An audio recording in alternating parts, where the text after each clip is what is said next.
Olá amigo, mais um vídeo aqui sobre ganho de amplificadores. Hoje eu quero trazer aqui o Gradiente Model A1. Esse aqui é um equipamento dos anos 70.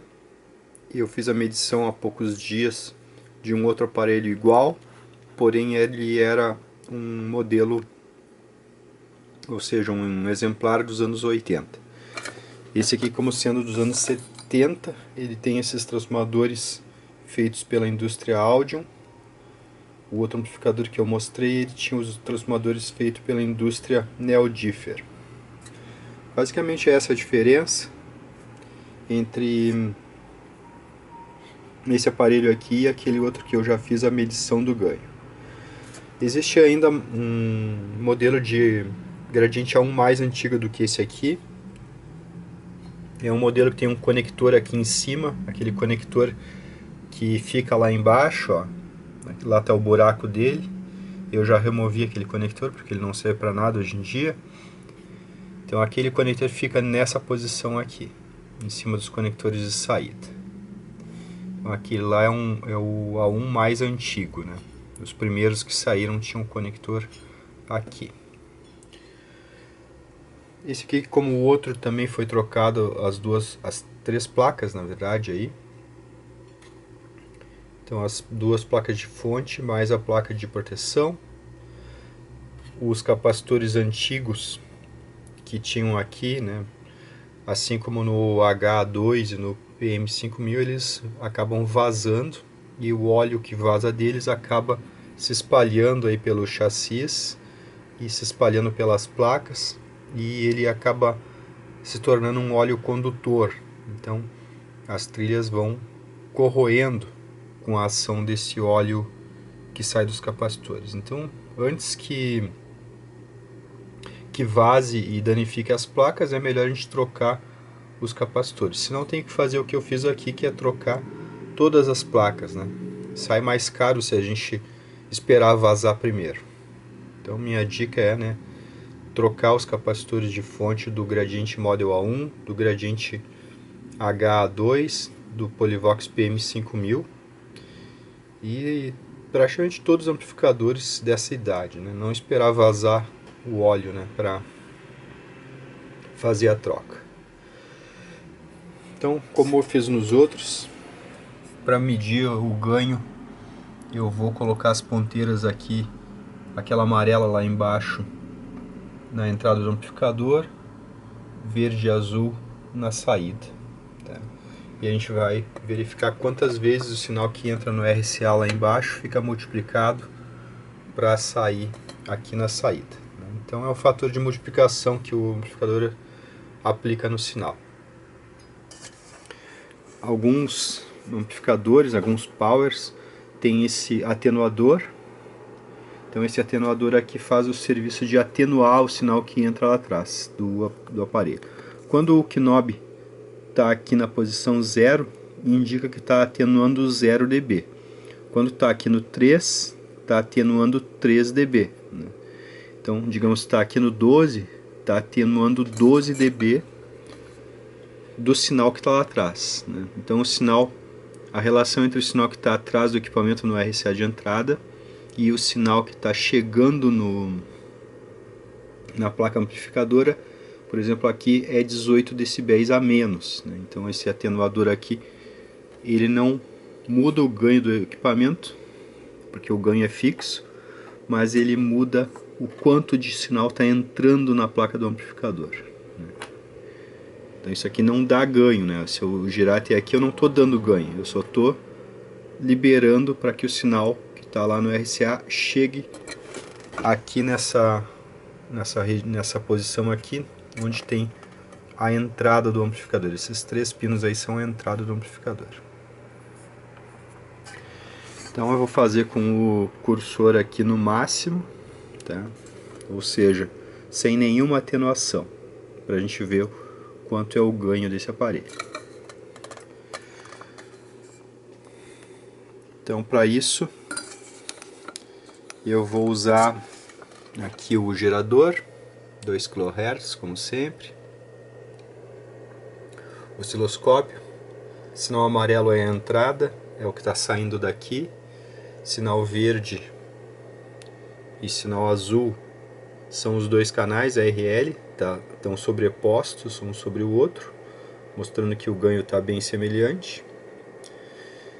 E a gente vai pegar aqui então, esses números estão aparecendo aqui, o sinal de entrada 1.46, e vai usar aqui na fórmula simples do ganho. Deixa eu escrever aqui primeiro.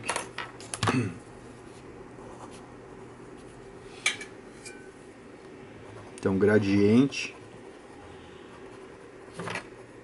model A1. Esse aqui é 70S, ou seja, dos anos 70. O outro que eu medi era dos anos 80, né? Tem os transformadores diferentes. Então o ganho é Vout, né, sobre Vin. Então nosso Vin é 1.46.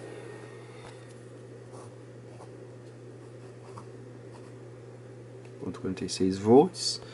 E o nosso Vout aqui, ó, de um canal tá 40.5, do outro canal tá 40.20 mais ou menos, né? Então vamos fazer uma média aí, né?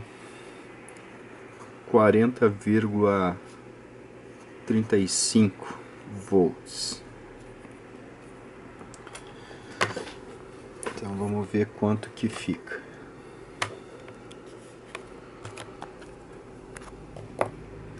Então 40,35 divididos por 1.46. Temos aqui nosso ganho de 27,6. Arredondando aqui, né, dá 27,6.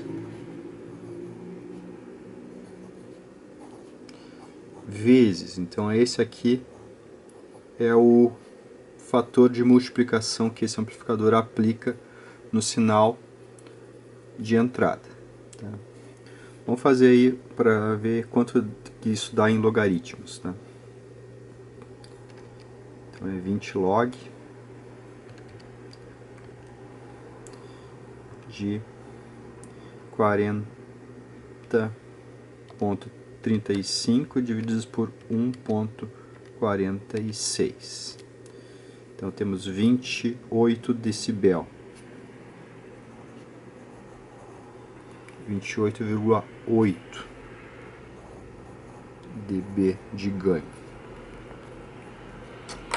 Então esse ganho aqui é importante para a gente saber, por exemplo, se a gente quiser fazer um grid de amplificadores para fazer biamplificação em caixas acústicas de alta fidelidade. Né? Caixa acústica de alta fidelidade geralmente tem conector na traseira, que é o HF e o LF, sendo que de fábrica eles vêm com um jumper aqui, unindo eles, e a gente pode abrir aqui o jumper e fazer um bicabeamento, ou seja, colocar um outro cabo aqui para via de médios e agudos e levar até o amplificador, e um cabo diferente aqui para via de graves. Então o crossover que tem aqui dentro da caixa, né? Isso aqui não tem nada a ver com sistema de crossover ativo, tá?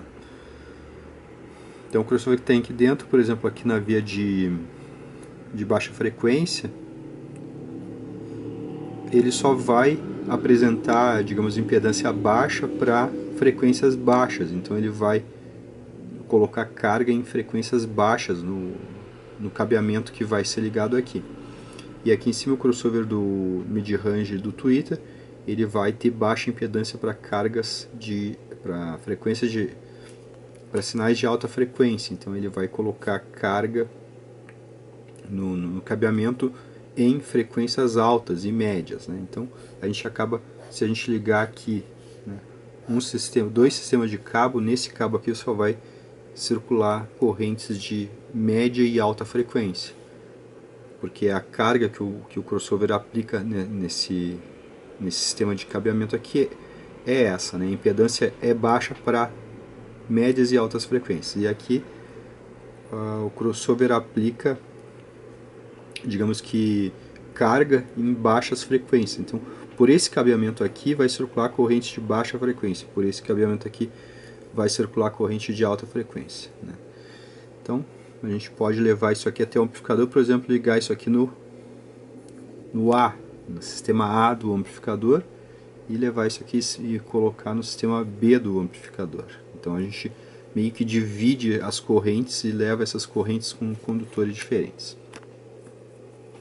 Ainda tem mais uma opção, que seria, digamos, um upgrade desse sistema, seria colocar dois amplificadores, né? Um para as altas frequências e outro para as baixas frequências, né? Então, para fazer isso a gente precisa de amplificadores com o mesmo ganho. Então, por isso que eu estou medindo o ganho de vários amplificadores, para a gente saber quais amplificadores a gente pode combinar para poder colocar aqui, né? Por exemplo, aqui um amplificador, ó. Então, e aqui, desenho errado.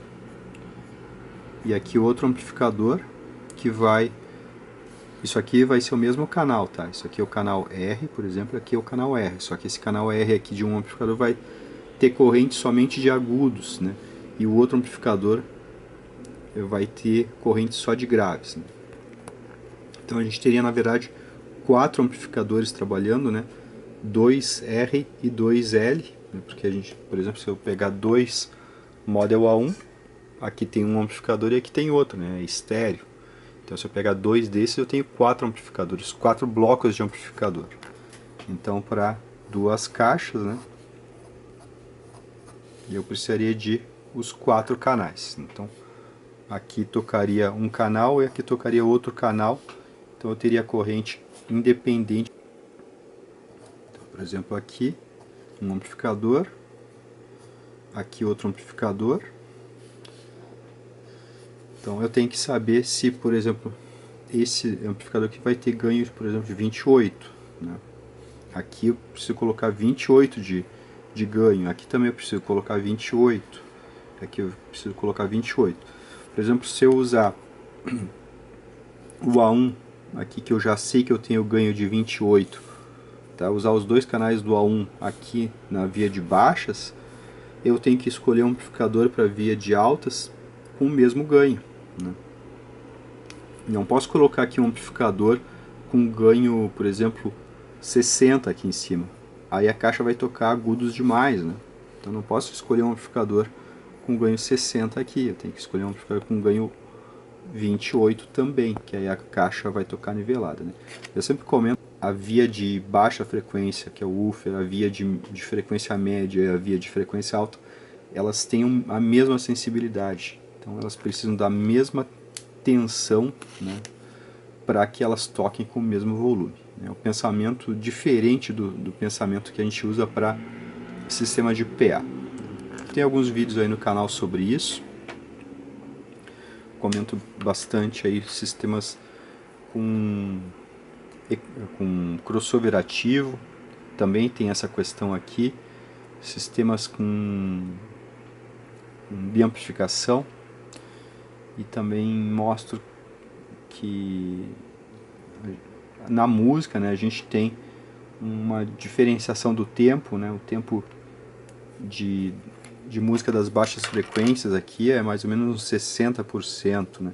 E aqui em cima, na via de altas, né, de MIDI e Twitter, a gente tem uns 40% de tempo de música, né? Então, a tensão que chega nas vias tem que ser a mesma em caixa de alta fidelidade, né? Mas o tempo que chega é diferente, né? Por exemplo, lá para o Twitter vai chegar 10% do tempo de música, né? Eu tenho vídeo sobre isso também aí no canal, né, comentando sobre esses detalhes que a gente tem que pensar diferente quando a gente pensa em sistema de alta fidelidade, né? Não é a mesma coisa que sistema de PA, onde as vias têm uma grande diferença de ganho entre uma e outra, né? Então esse aqui é um dos últimos vídeos que eu vou fazer de medição de ganho desses powers nacionais. Eu praticamente já fiz de todos eles. Estão todos os vídeos em playlists com o nome do equipamento, né? Então, por exemplo, se alguém quer ver o ganho do PA400, procura a minha playlist chamada PA400. Lá vai estar, entre outras coisas, a medição do ganho do PA400, tá? Então é isso aí. Um abraço.